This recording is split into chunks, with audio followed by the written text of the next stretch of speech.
Hello everyone, Earl Henderson, Primordial Defense. Thank you for watching. I have another Monday quarterback video for you. I'm going to play this video and talk about things that are going on, better explain what's going on, and talk about things that I think that are being done right and or done wrong.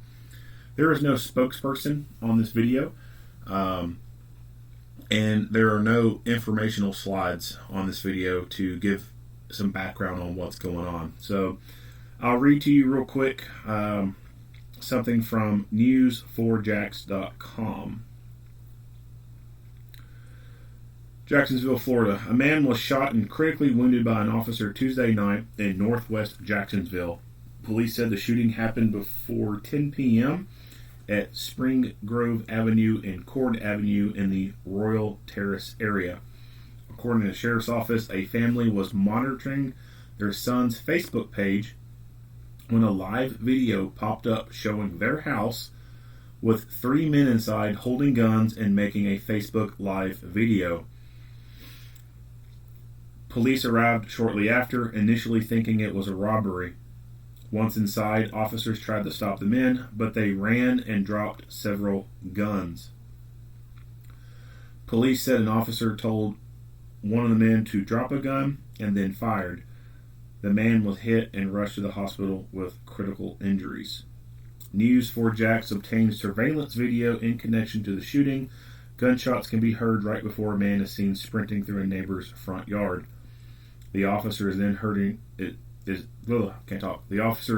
yelling, "Drop the gun now, drop the gun, get on the ground, drop the gun, put your hands up."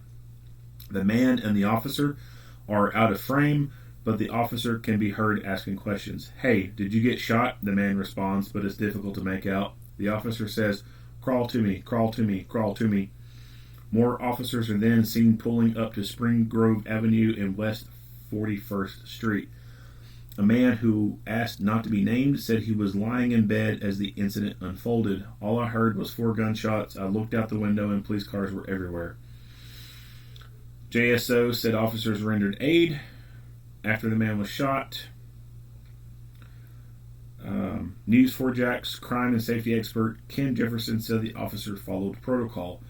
The police don't really know what they're going into other than maybe a possible armed burglary.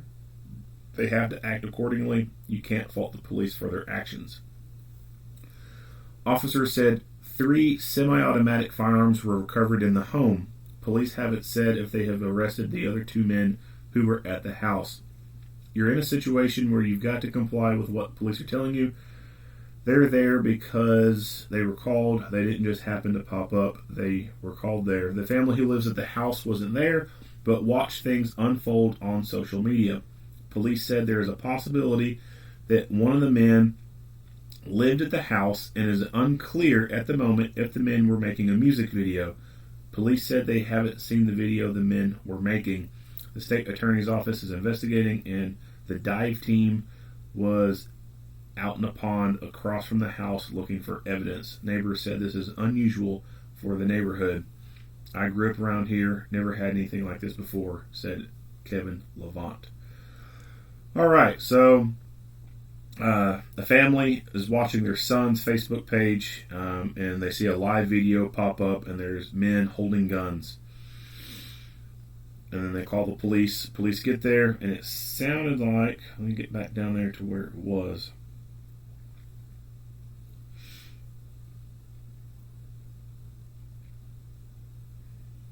Police arrived shortly after, initially thinking it was a robbery. Once inside, officers tried to stop the men, but they ran and dropped several guns. So it sounds like this started with the officers actually getting to the house and making entry, or at least going inside, and then the people taking off running. This video does not start at the house. It starts on the side of the road, on a sidewalk, and is outside. So I'll play the video, and then we'll talk some more.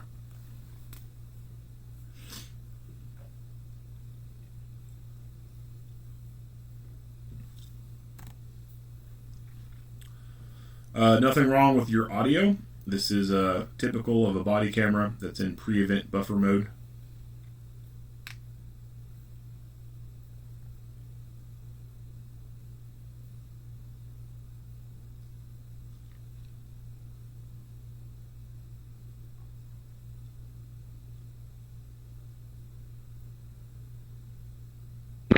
I need 2 more units over here. I got Bravo Mike in the river and I got one at gunpoint. Mike with me. Hey, do not do anything. Start K9. Put your face down. Okay. Asking what I'm getting arrested for. Ring road and look clean. Don't move. What I'm getting arrested for. You're not arrested right now. I'm not. It's the only thing I was worried about. Because I damn sure wasn't walking with them. 6717, understand. Come right here to my cars. I'm over here in the river. 6777, get over here. 1 Bravo, Mike took off Hey, northbound. cuff him up. Stop reaching! I got one right I here. ain't reaching. Do not move. I ain't got nothing on me. I'm leaving. Lay flat on your stomach. I was just walking to my cousin house. 626, I got 1 Bravo, Mike. He's 15 years old. He's got a You gunshot look me up wound. and now. I ain't got no He more. said the gun's in the Nothing. river. Go ahead and roll rescue. Yeah. 68, Bravo, Mike. You got it? All right. So let's go back. Do not move.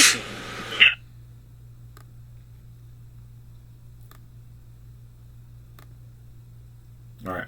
So this camera was in buffer mode, and he did not start the recording until after the shots had already happened. Body cameras are good, but they can't help you if they don't record anything. And this officer's lucky that he did turn that camera on when he did, or else the shooting itself may have been missed. It may not have been caught on the pre-event buffer, and it would have been gone. No idea if the other officer had a body camera on or not. We don't see any footage from that. So the pre-event buffer is a pretty cool feature for most body cameras. It allows the camera to be powered on, but not hard recording the entire time. And when it's powered on like that, it of course allows for you to reach up and hit the record button and it instantaneously start recording. Just like if you had a camcorder sitting out somewhere, you have it on a tripod, it's powered on but it's not recording, but you could very easily just come up and click the record button and then it starts recording. Whereas if it was off, no power going to it whatsoever, you'd have to turn it on, wait for it to do its little boot up sequence, and then hit record. So that's what this camera is doing. It's on mode, so it's powered up. That way you can hit the record button and it starts recording, and there's no boot up sequence or anything like that. When it's in pre-event buffer mode like this, that's an added feature that's really nice. It's basically doing a constant loop of record, delete, record, delete, record, delete, record, delete, record, delete. And you can have this set for 10 seconds, 30 seconds, 60 seconds, 90 seconds. And what that does is it allows the last 30 seconds of loop to be embedded into the actual recording once you hit the record button. That way, if something suddenly, rapidly happens, then when you hit the record button, it shows what all was going on up until that point that you hit the record button. That way, you can capture critical stuff that if that feature did not exist, then you would just only capture stuff the moment it starts recording. So if there was no pre-event buffer on this camera, then the only thing it would have captured was when you hear the audio kick in. That would be the only thing we saw past that point. We never would saw the shooting. So with that being said, I think that it's a good practice to turn that camera on before ever getting on scene. That way, when getting out, you don't have to worry about it. It's already on recording. And if something were to, very rapidly happen, then it's recording. You don't have to worry about thinking about it. And if you do forget to think about it, then it's all good because it's already recording. There have been people out there who just completely forgot to turn the camera on because of everything else that was going on, like them about to die.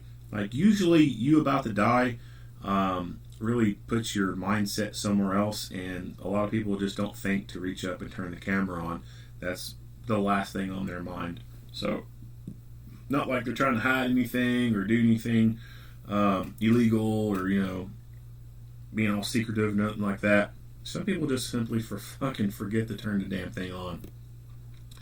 So that's why I think, like I said, it's a best practice to just, before you ever go on scene, like you're arriving in the area, click it on, have it recording, and be done with it. So one of the things I often gripe about in these kind of videos is officers not getting out with rifles. So rifles dominate gunfights.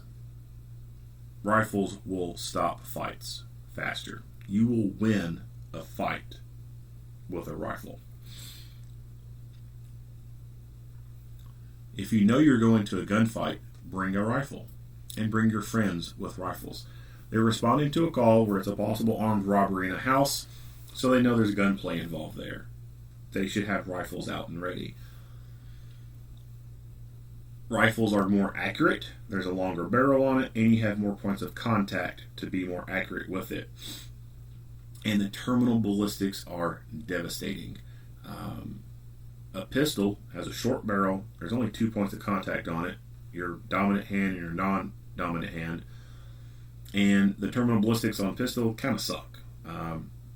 They can work, they can incapacitate threats, but they just do not do as great of a job of it as a rifle does.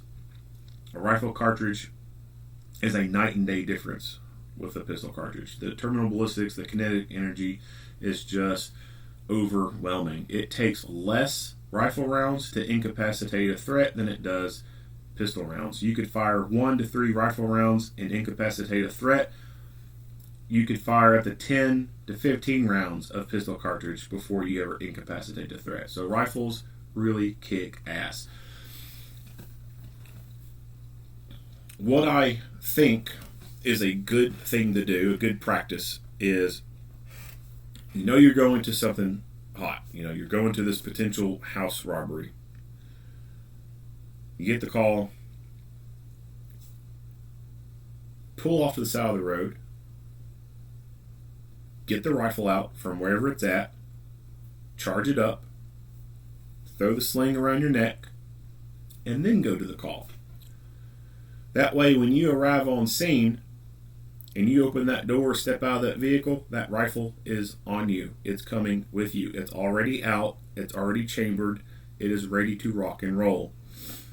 If you just do it like normal, where it stays in its rack or it stays in the trunk in a bag, you get on scene, you get out,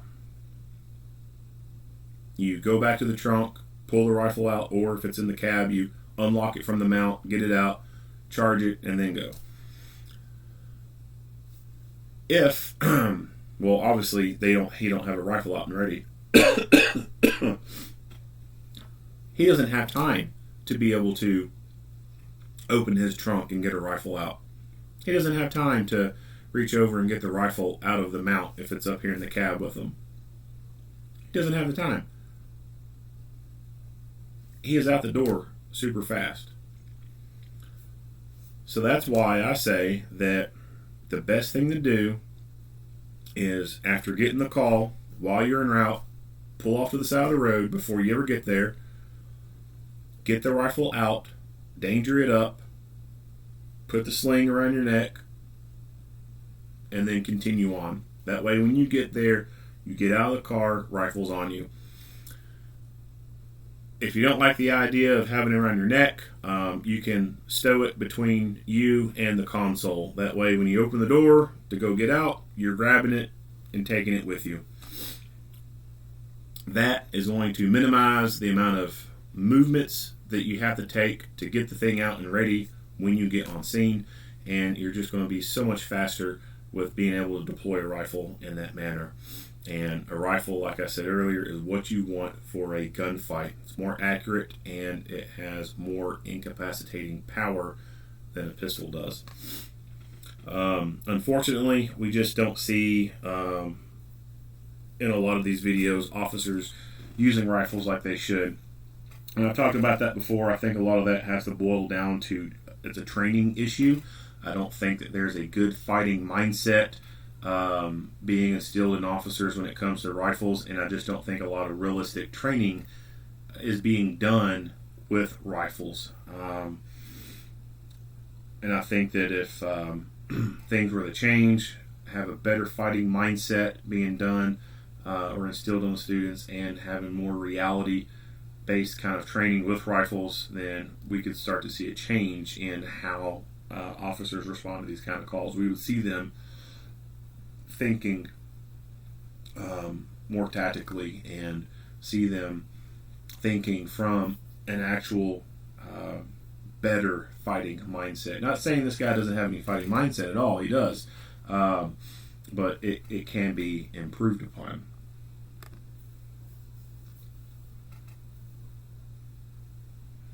So if he had that rifle, then boom, he would have been able to dominate. So there's two people down here, one down here that he shoots, and the other one that takes off running. So boom, first person he sees is the one running. I'm assuming that this officer does not see a gun in this person's hand. We can't see very well with the camera. As good as the body cameras are, it's just not the same as the human eye. So without a doubt, this guy is able to see with a lot more clarity than what we can see through this camera. So I would suspect that he probably sees that this person doesn't have a gun in their hand, and they are fully turned away and beating feet really fast. Whereas this one, we can't see very well. It happens so fast. And then the camera view, or the view, is obscured by gun smoke and the weapon-mounted light hitting it. So it's like headlights in the fog kind of effect. We see a person and then they just kind of disappear with the smoke. So I'm suspecting that this officer could see that this person had a gun, and that they were a more likely threat than the other guy was. And I'm trying to pause it. It's hard to see for sure. I can't tell if the person is turned away from them or not, or if they are facing towards them. It's so fast, and then when you try to pause it, it blurs up. So he sees this guy, he dumps a few rounds into him, and it looks like the guy just falls into the water. And then that's where he remains until the camera goes away. We do see another officer over here, who I'm assuming was probably in the vehicle up front, and is now going down the embankment towards him. And then we have this wonderful person appear. So I don't know. I need 2 more units over here. Exactly. I got a problem in the river, and I got one at gunpoint. When this all started. Hey, do not do anything. Start K9. I wish they would provide more information about where this guy was when this all started. So, it's possible. There's 2 things that I can think of. One, those 2 other guys were close to each other, and this guy was a little bit further behind than them. And then police cars stop, lights turn on, and those 2 who were right next to each other or closer to each other took off running down the embankment, and he was back there in the headlights and just didn't run. He just kind of stayed there. Or he was with them, they took off running, and he just stopped where he was and did not run. He just stayed where he was at. And then this officer finally decided that, he needed to be dealt with. So one of those 2 had to be going on. Which one it is, I don't know. I'm kind of thinking that it almost looks like he came walking towards them. Hey, do not do anything. Start K9. Back it up. I need 2 more units over here. I need.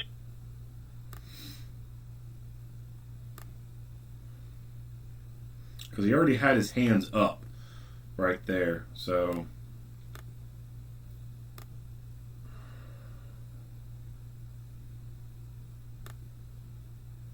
it almost looks like he was taking a step forward.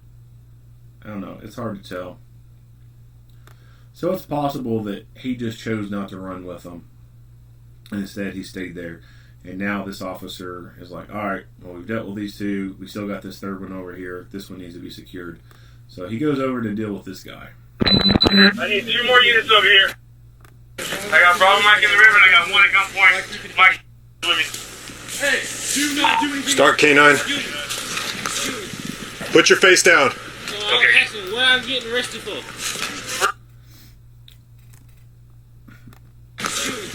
Put your face down. Okay. So AK style rifle, I don't know what they mean by that. That could be an AK pistol. It could be something like an SKS. I don't know what they mean by AK style rifle. It could just be that it's they're saying it's like an AK style rifle because they know it's not, an actual true legit AK from Russia. I don't know. I don't know exactly what it is, but it's a rifle. It's something that has a rifle cartridge. It may be a what they call a Draco, an AK pistol, but it's still got rifle cartridge. Still got 7.62 by 39 in it. So I don't know where that came from. I don't know if because it's right next to him. I don't know if he had it and then he dropped it, or if one of the other guys had it and they dropped it. Either way, it is super close to this dude, and it's a good thing that this guy did not want to become a deadly threat, because with these officers having their backs turned to this dude, he could have lit them up.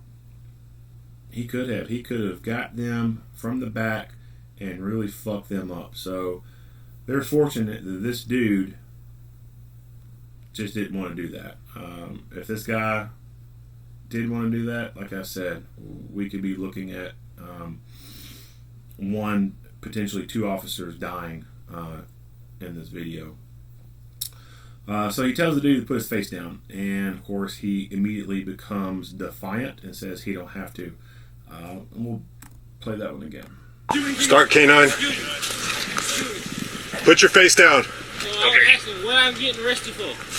Ring Grove, you're the clean. Don't move. What I'm getting arrested for. You're not arrested right now. I'm not. It's the only thing I ever heard about it. Because I damn sure wasn't walking with you. So this officer's voice,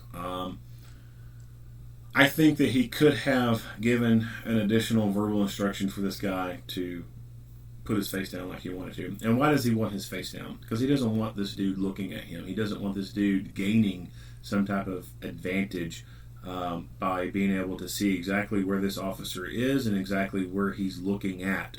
So there was a couple times where he had to point his gun back down there at the water and then point back. So this dude, he's watching that entire time. He knows what this officer's doing. Even as he's coming up to him, he's able to watch exactly where that officer is at. And if he's able to see exactly where he's at, he's able to formulate in his head some kind of plan based off what he's seen. So bad guys go through the OODA loop as well. They might not know what it's called, but they do the process just like we do.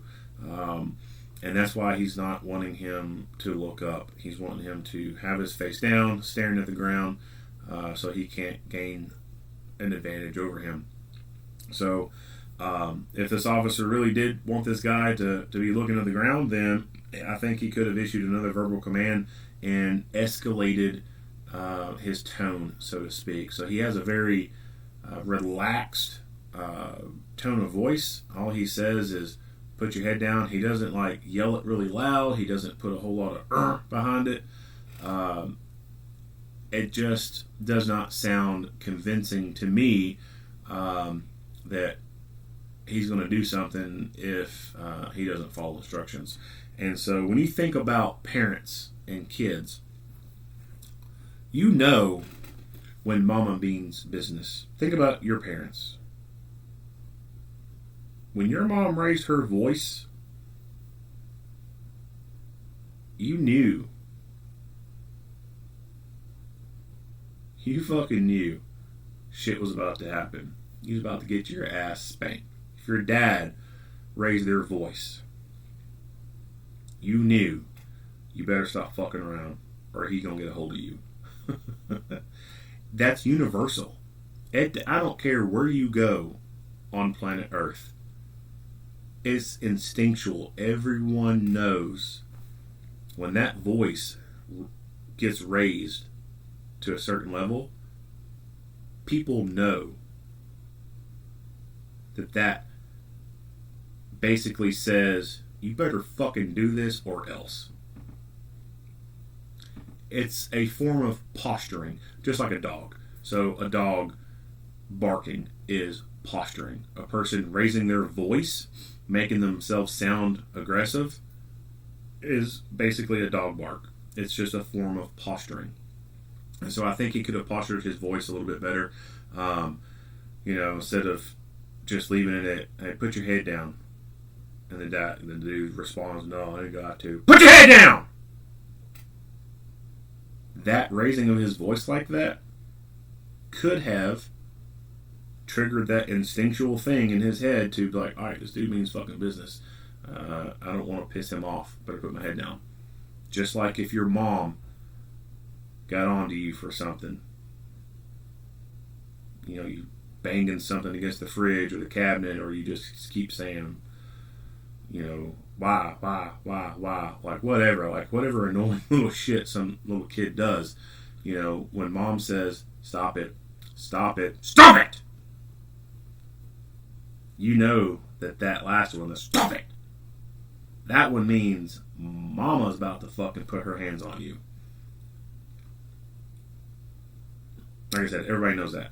So I think he could have elevated his voice some, used his voice to gain compliance over this guy.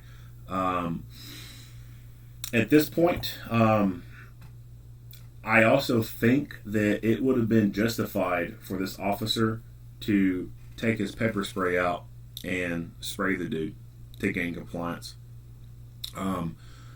We got 2 officers. Shots have been fired. There's 3 bad guys. Could be more, but they do know that there's 3. The one who took off running, he could be coming back. He could be circling around that house and coming around the corner to aim at the police with his gun to get revenge over his buddy who's just been shot. This dude could then try to make a grab for that rifle that's over there next to him. So if this officer had elevated his voice, gave additional verbal commands for him to put his head down, even tell him, put your head down or you're going to get sprayed, and this dude refused to follow instructions and continued to be defiant, continued to not follow instructions, then I think it would have been perfectly justifiable for this officer to utilize OC to effectively take this guy out of the fight. Yeah, sure, he laid down, but just because he laid down doesn't mean that he's not capable of fighting. There's plenty of people who follow initial instructions and then, boom, they start fighting. Plenty of people turned around to put their hands behind their back to be cuffed, and then, boom, they started fighting. Just because he's compliant now doesn't mean he will not be compliant for the entire duration of this incident. And this incident right now has 2 officers with shots fired. They're spread apart from each other. There's 3 suspects. 1 is gone somewhere. Don't know where he's at. Don't know if he's coming back. 1's down there in the water. He had a gun. Don't know if he's got another gun on him. And then we got this shithead right here who's got a rifle next to him. So definitely I think he could have articulated and be justified in contaminating this guy with OC to be able to make him become an ineffective fighter. Take away his ability to see. That way, if he does become a threat, a deadly threat, then he's not going to be a very effective deadly threat because he can't see shit. Now, what we see this officer doing is he gets over here to his side. So we can't see because of his forearm right here what's beyond. But I suspect that what he has done is he has placed himself in a position that gives him the advantage of maintaining lethal cover on this guy, looking down over the embankment to see his partner down there and what he's doing, and to also cover that sector where that guy ran off to be able to watch and see if he comes back. So that's what I think is going on. It could be that, this just happens to be how he stood, but I think he's positioning himself so that he can have a better visual over the scene itself and what's going on. So that's something you need to think about too, is how you position yourself and how you get to be able to see the most data. The person who gets to see the most data has more control of information, has more information coming in, and can make better decisions off that. If you have limited data, limited information, then you just don't have enough to be able to make good decisions. So positioning can be everything. You come right here to my cars. I'm over here in the river. Get air unit. One problem, Mike took off Hey, north on. cuff him up. Stop reaching! I got one right here. I ain't reaching. Mike took off Hey, north on. cuff him up. Stop reaching! This stupid motherfucker has no idea how close he came to dying right there. And it would have been completely justified for that officer to use deadly physical force right then and there. So we've got suspects with guns. Shots have already been fired. This officer's already had to defend himself against another person. This dude has a rifle right next to him. No idea if he's got a gun on him. And this guy makes a quick move down to his waistband. Like stupid. Like this guy, I'm amazed that this dude has made it this far in life and has not accidentally murdered himself. And it's kind of crazy to think that out of the millions of years of human evolution, this fucking dipshit is the one that made it. Like his bloodline, his tree, made it through all the millions of years of evolution. His ancestors succeeded by not eating the poisonous berries, right? They didn't eat the poisonous fucking plants and die, like no telling how many other ones did. His ancestors were able to successfully evade the fucking predators, the lions and the tigers and shit. They're able to survive in really, crappy environments. And all that evolution, this is what is to show. Like, if he is the last male in his family, I would not be surprised if his line dies with him. Like, it is on this date of this happening is February of 2022. Like, this dude has had to have seen some of these viral videos of police shooting people. This guy has had to have seen viral news reports talking about police shooting people. This guy has had to have seen news reports of riots occurring across the nation because police have shot people. This guy has had to have heard the bullshit narrative coming from the left that the police are murderous people and they look for any tiny reason to shoot people of color. There's no way he has gone this far without seeing or hearing any of that shit. No fucking way whatsoever. He has to know that doing that could result in being shot.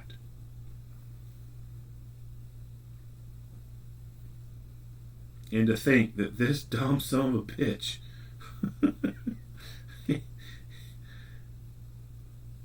is the product of millions of years of evolution. Like, fucking stupid. God, this guy has no idea how close he came to fucking eating lead. And like I said, this officer would have been 100% justified shooting this dude. 100% justified. All because what? He's trying to, I don't know what the fuck he was doing. Tightening his belt, grabbing his belt. One problem, Mike took off Hey, north cuff him up. Stop reaching! I got one right I here. ain't reaching. Do not move. I have no idea what he was doing, but whatever Took it off was, Hey, cuff him up. Stop reaching! whatever it was that he was doing, he came real close to eating lead. Dumb. I Reaching! got one right here. And you know, it's no surprise too, especially with this stupid ass haircut he's got. Anytime I have ever dealt with anyone with a hairstyle like this, they have been the most dumbest motherfuckers I've ever encountered. Like, no shit. Like, dumb as a fucking rock. There's a reason why you don't see people who are like the CEOs of places like, I don't know, Walmart, Target, Kohl's, any major Fortune 500 company, fucking doctors, scientists. Like, you don't see people wearing haircuts like this. Why? Because they make good decisions in life. People like this, this haircut is a sign of a person who does not make good decisions in life. I ain't reaching. Do not move. I ain't got nothing on me. I'm leaving. Lay flat on your stomach. I was just walking to my cousin's house. 626, I got one problem, Mike. 15 years old, he's got a You gun look shot me up and down. I ain't got no He said the warrants or gun's in the nothing. river. Go ahead and roll rescue Yeah. 268, bro. You got it?